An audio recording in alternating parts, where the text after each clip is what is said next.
Çfarë s'duhet të bëjë një 40 vjeçar? Flas këtu për cilësinë e gjumit, që të ketë një gjumë sa më cilësor, lufta ndaj ankthit dhe stresit, rregullimet hormonale që janë normale, plakja natyrale që pak a shumë nis në atë moshë. Është e vërtet, sepse duhet të kuptojmë që ne jemi të gjitha fazat e të jetuarit kemi ndryshime psikofiziologjike.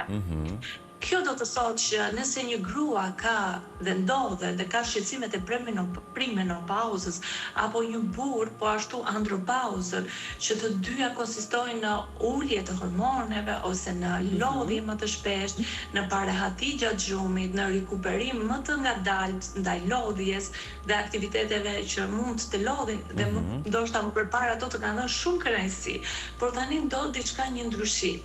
Ndonjëherë individët të caktuar e përjetojnë pak me ankth, sepse po më ndodh mua kjo tani apo plake mua. Janë këto pyetje të cilat e vendosin në presion dhe ndoshta fillon të kuptoj që tani nuk do të jem aktiv si më parë, nuk do të jem më tërheqës apo tërheqëse, apo të jem në një fazë të suksesshme të jetës time, të kem më shumë ecuri në punë, të shkoj drejt arritjeve. Por pikërisht këtu duhet të ndalemi dhe të jemi mbështetje pikërisht edhe për këtë grup moshë që ndoshta po i përjeton këto shqetësime.